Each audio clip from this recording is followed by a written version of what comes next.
Hello everyone, good morning and welcome to ambitiousbaba.com. We are back with our daily current affairs. तो चलिए जानते हैं 18 जुलाई के current affairs क्या है। आगे बढ़ने से पहले मैं आपको बता दूं हमारे टेलीग्राम चैनल का लिंक, आज की क्लास का पीडीएफ का लिंक और हमारे करंट अफेयर्स ऐप का लिंक सभी नीचे डिस्क्रिप्शन बॉक्स में है, वहाँ से आप उसे चेकआउट कर सकते हैं।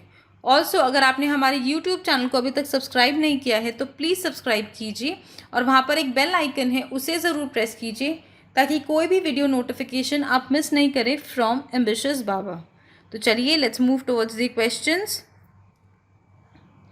पहला सवाल, इनमें से किस राज्य ने 15 जुलाई को एजुकेशनल डेवलपमेंट डे मनाया है अपने पूर्व प्रधानमंत्री के कामराज के 117वें जन्म दिवस पर? 5 ऑप्शन है हमारे पास, तो चलिए the answer is B, Tamil Nadu. तो चलिए इसकी डिटेल्स जानने से पहले हम बात कर लेते हैं कि तमिलनाडु के जो थर्ड सीएम हैं उनका नाम था के कामराज और उनके जन्म दिवस पर यानी कि 15 जुलाई को तमिलनाडु की सरकार मनाती है एजुकेशनल डेवलपमेंट डे। तो चलिए इसके डिटेल्स जान लेते हैं। उन्होंने कई सारे एजुकेशन में रिफॉर्म्स लेके आए थे, कई सारी नई स्कीम्स इंट्रोड्यूस किए थे, उसी को सम्मान देते हुए ये दिन मनाया जाता है। तो चलिए अब एक्सप्लेनेशंस जान लेते हैं। जैसा कि हमने आपको बताया कि पूर्व मुख्यमंत्री है तमिलनाडु के श्री के कामराज और उनके 117वें जन्म दिवस पर तमिलनाडु मना रही है एजुकेशनल डेवलपमेंट डे। वो खुद एक स्कूल ड्रॉप आउट थे, बहुत ज़्यादा पॉवर्टी के कारण वो पढ़ाई नहीं कर पा रहे थे, लेकिन वो चाहते थे कि जो उनके साथ हुआ वो सेम तमिलनाडु के यंगर जनरेशन्स के साथ नहीं हो।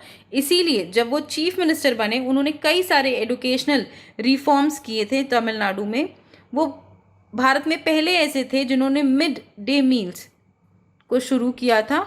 बहुत सारे बच्चे सिर्फ खाने के कारण स्कूल नहीं आ पा रहे थे, तो उनका ऐसा मानना था कि अगर स्कूल में उन्हें एक टाइम का खाना भी प्रोवाइड होगा उसी लालच में वो बच्चे स्कूल में आएंगे और पढ़ाई करेंगे। ऑल्सो उन्हें किंग मेकर भी कहा जाता है।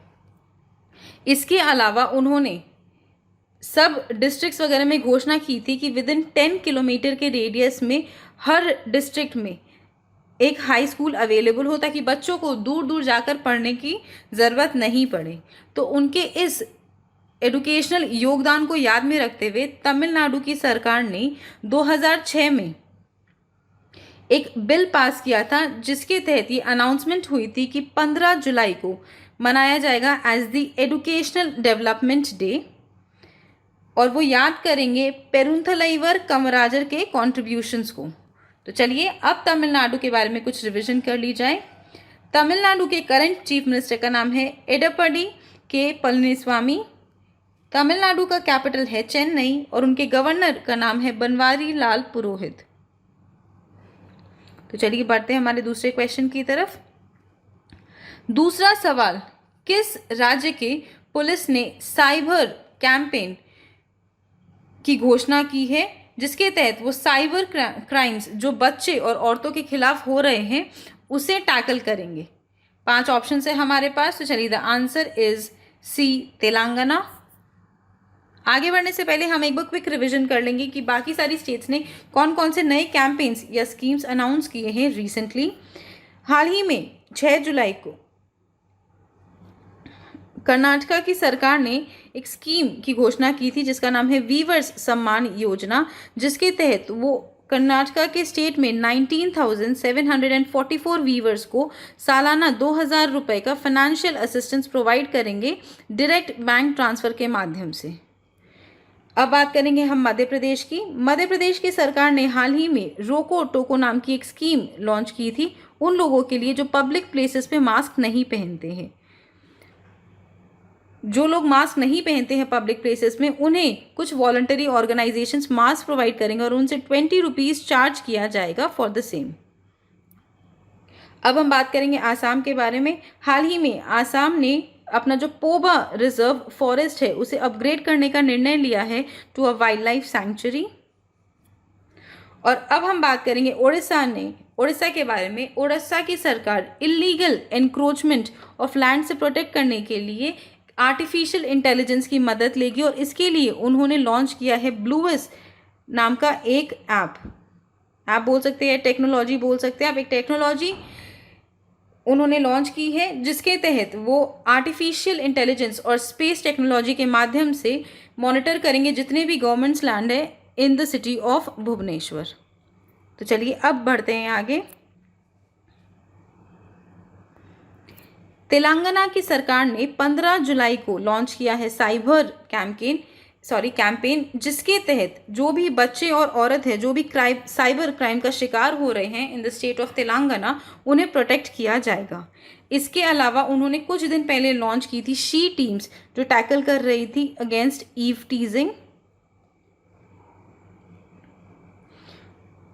और दूसरी उन्होंने लॉन्च की थी भरोसा जो उन औरतों को सपोर्ट प्रोवाइड कर रही थी जो ट्रैफिकिंग का शिकार हो।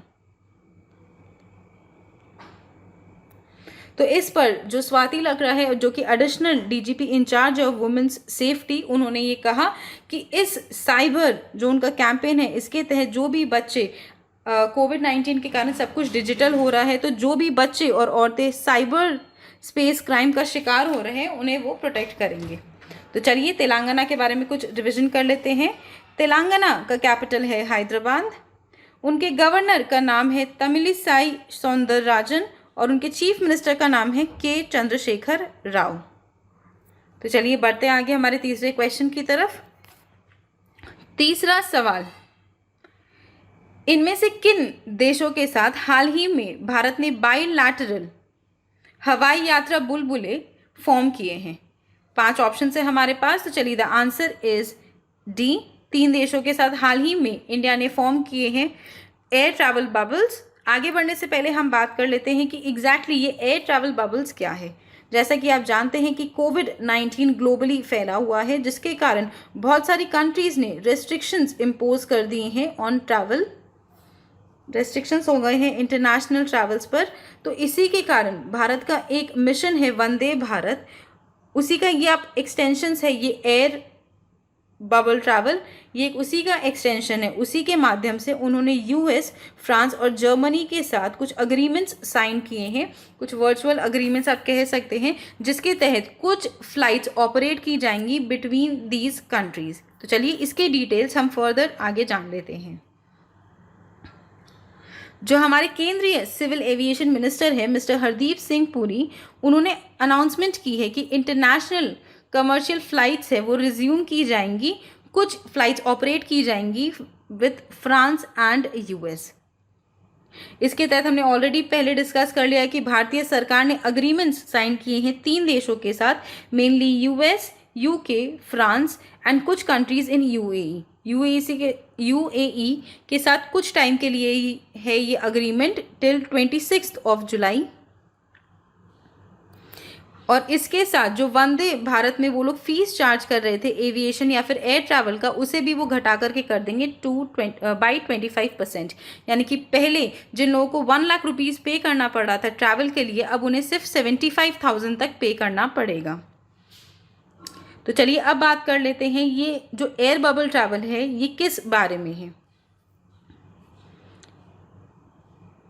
इसके तहत भारत ने जिन देशों के साथ अग्रीमेंट साइन किया है वहाँ से फ़्लाइट्स ऑपरेट होंगी ऑन अ वीकली बेसिस या फिर रेगुलर बेसिस जैसे कि डिमांड हो, जिसके तहत कुछ लोग जो मेनली एलिजिबल लोग हैं वो ट्रैवल कर सकेंगे इंटरनेशनल। सबको एज अ टूरिस्ट नहीं परमिशन मिलेगी, कुछ एलिजिबिलिटी क्राइटेरिया है, खाली वो लोग ही परमिसेबल होंगे फॉर इंटरनेशनल ट्रैवल। इसके तहत यूएस से ऑपरेट होंगी यूनाइटेड एयरलाइंस और डेल्टा, और एयर फ्रांस ट्रैवल करेगी फ्रॉम फ्रांस। यूके से कोई भी फ़्लाइट ऑपरेट नहीं करेगी टिल इंडिया, लेकिन Air India will fly to UK.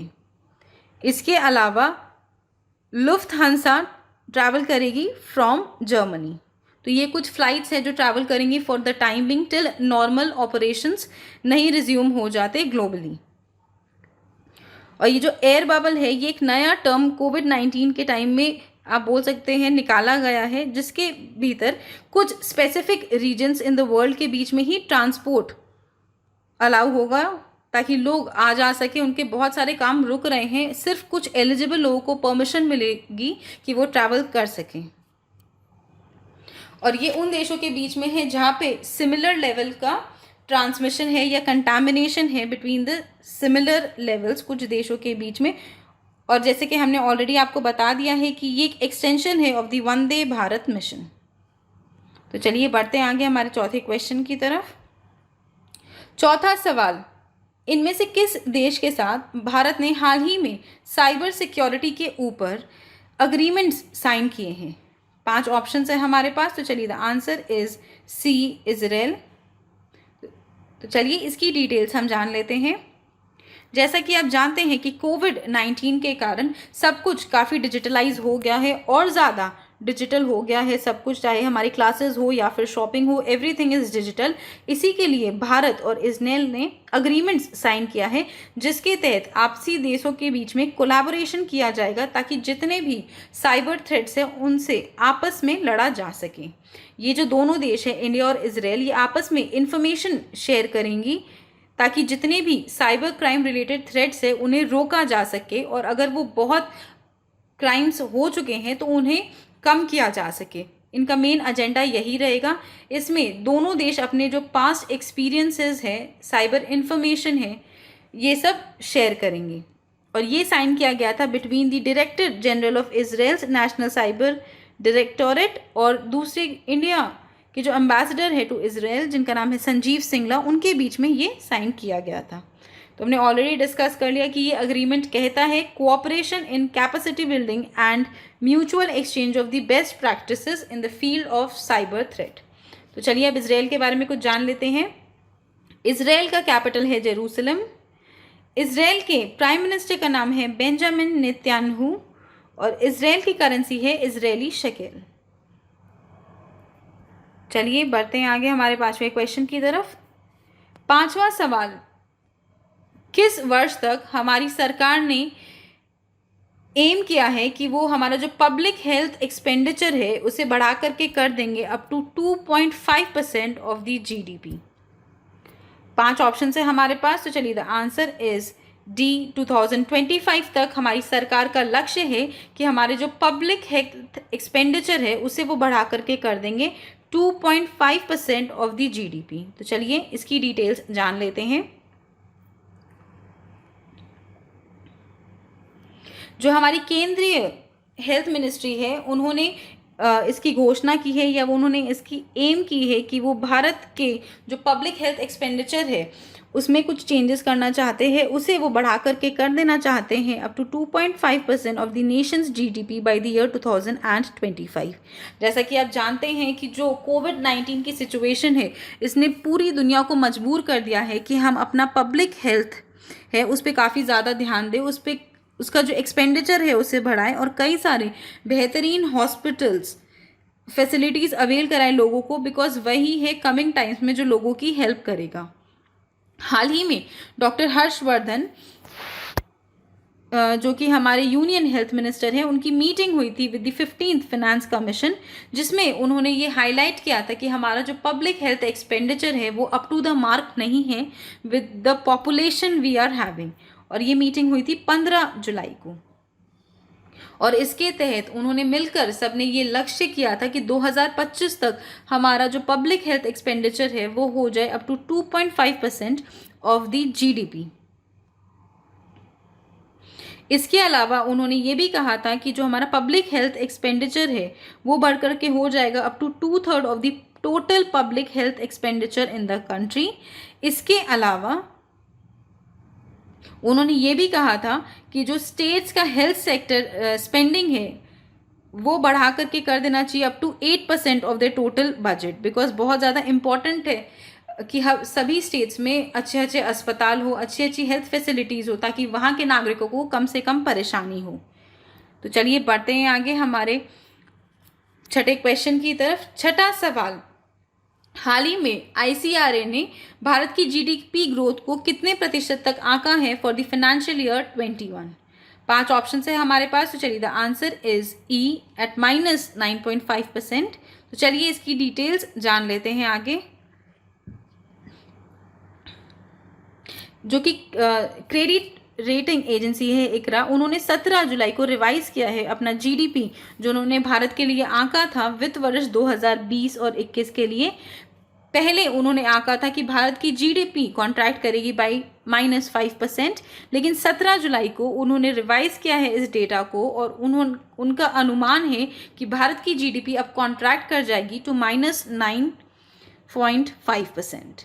ये सब हो रहा है due to the corona virus ongoing situation है, जिसमें भारत की जीडीपी को काफ़ी ज़्यादा नुकसान हुआ है। बहुत टाइम लगेगा हमें इसे रिकवर करने में। तो चलिए अब बात कर लेते हैं कि बाकी क्रेडिट एजेंसीज और इंस्टीट्यूशंस ने भारत की जीडीपी को कितने प्रतिशत तक आंका है for the financial year 21। Moody's ने आंका है एट -4%, वर्ल्ड बैंक ने आंका है एट -3.2%, एशियन डेवलपमेंट ने आंका है एट -4%, यूनाइटेड नेशंस ने आंका है एट 1.2%, इंटरनेशनल मॉनेटरी फंड ने आंका है एट -4.5% और OECD ने आंका है एट -3.7%। अब बात करते हैं 7वें क्वेश्चन की। 7वां सवाल, इनमें से किस प्लेटफॉर्म ने लॉन्च किया है शॉप विथ फेसबुक पे सपोर्ट?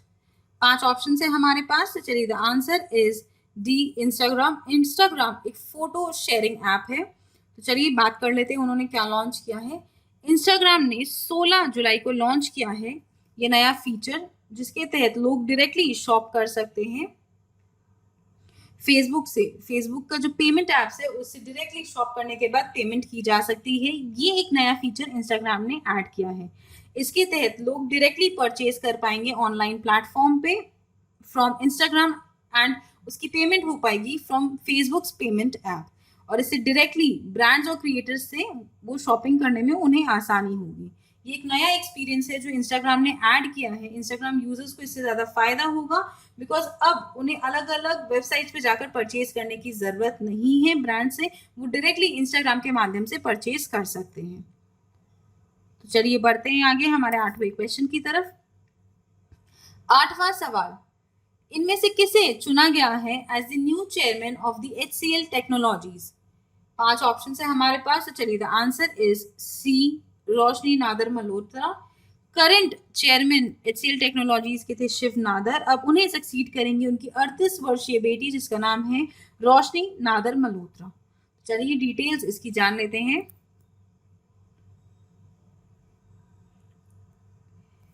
हाल ही में HCL टेक्नोलॉजीज ने 17 जुलाई को एक रेगुलेटरी फाइलिंग की थी जिसमें उन्होंने रोशनी नादर मल्होत्रा को नियुक्त किया गया है as the new chairman of the HCL technologies और वो सक्सीड करेंगी अपने फादर शिव नादर को।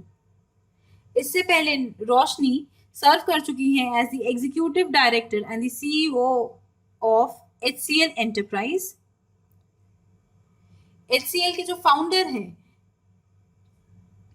शिव नादर, उनकी इकलौती बेटी है रोशनी नादर मल्होत्रा और इनका रैंक 54th आया था in the Forbes world's 100 most powerful women in 2019। इसके अलावा IIFL के wealth Hurun India rich list of 2019 में रोशनी नादर को दिया गया था रिचेस्ट वुमेन इन इंडिया का खिताब। तो चलिए अब HCL टेक्नोलॉजीज के बारे में कुछ बात कर लेते हैं। HCL टेक्नोलॉजीज के CEO का नाम है C Vijay Kumar. It was founded on 11 अगस्त 1976 और इसके हेडक्वार्टर्स है नोएडा में। ये एक IT बेस्ड कंपनी है। आपने बहुत सारे लैपटॉप्स वगैरह देखे होंगे HCL के, ये वही HCL टेक्नोलॉजीज है। तो चलिए बढ़ते हैं आगे हमारे 9वें क्वेश्चन की तरफ। 9वां सवाल, इनमें से किसे दिया जाएगा इंटरनेशनल प्रेस फ्रीडम्स अवार्ड 2020 जो कि कमिटी टू प्रोटेक्ट जर्नलिस्ट ने अनाउंस किया है? 5 ऑप्शन है हमारे पास। तो चलिए the answer is E, international press freedom award 2020 इस साल 4 लोगों को दिया जाएगा। तो चलिए इसकी डिटेल्स जान लेते हैं फर्दर। एक कमिटी है जो प्रोटेक्ट करती है हमारे जर्नलिस्ट को और उन्होंने अनाउंसमेंट की है कि 2020 के इंटरनेशनल प्रेस फ्रीडम अवार्ड्स 4 लोगों को दिए जाएंगे और इनमें से नाम है शाहिहुल आलम फ्रॉम बांग्लादेश, दूसरे हैं मोहम्मद मुसाइद फ्रॉम ईरान, तीसरे हैं डेपो ओलुरनयोमी फ्रॉम नाइजीरिया और चौथी है स्वेतलाना प्रोकोपेया फ्रॉम रशिया। ये 4 जर्नलिस्ट हैं जिन्हें ये अवार्ड से सम्मानित किया जाएगा। ये 4 जर्नलिस्ट ने अपने खिलाफ क्रिमिनल प्रोसिक्यूशंस या फिर अरेस्ट फेस किया है बिकॉज उन्होंने लीडर होकर सही चीज रिपोर्ट की है अलग अलग गवर्नमेंट्स के खिलाफ। तो चलिए अब बात करते हैं कि अवार्ड क्यों दिया जाता है और किन लोगों को दिया जाता है। ये जो इंटरनेशनल प्रेस फ्रीडम अवार्ड्स है ये हमारे बहादुर और कमिटेड जर्नलिस्ट को दिया जाता है ग्लोबली, जो बहुत अपना हुनर दिखाते हैं, जो बिना डरे कोई भी गवर्नमेंट से या कोई चार्जेस के अगेंस्ट बिना डरे रिपोर्ट करते हैं, लोगों तक सही बात पहुंचाते हैं और उसे ये कमेटी है वो सिलेक्ट करती है और उन्हें उसके बाद ये अवार्ड देती है उनकी ब्रेवरी के लिए, उनके कमिटमेंट, उनके वर्ड, उनके प्रोफेशन के लिए। चलिए बढ़ते हैं आगे हमारे 10वें क्वेश्चन की तरफ। 10वां सवाल, world day for international justice हर साल किस दिन मनाया जाता है? 5 ऑप्शन है हमारे पास। तो चलिए द आंसर इज ई 17 जुलाई को मनाया जाता है। तो चलिए इसकी डिटेल्स हम जान लेते हैं। World day for international justice 2020, उसे इंटरनेशनल क्रिमिनल जस्टिस डे या फिर इंटरनेशनल जस्टिस डे भी मनाया जाता है। ये दिन ग्लोबली इसीलिए मनाया जाता है कि जो लोग इंसाफ को सपोर्ट करते हैं, जो विक्टिम्स हैं उनके राइट्स को प्रमोट करते हैं या फिर जो क्राइम हो रहा है उसे रोकने में मदद करते हैं, पीस को बढ़ाने में मदद करते हैं या उन लोगों के खिलाफ आवाज उठाते हैं जो हमारी पीस, हमारी शांति को भंग करते हैं, उन लोगों के लिए ये दिन मनाया जाता है, उन लोगों के लिए सेलिब्रेट किया जाता है। तो चलिए अब बात करते हैं ये कहां से हुआ था। 1998 में रोम स्टैट्यूट को अडॉप्ट किया गया था और उसी की एनिवर्सरी के रूप में 17 जुलाई को मनाया जाता है world day for international justice. चलिए बढ़ते हैं आगे हमारे 11वें क्वेश्चन की तरफ।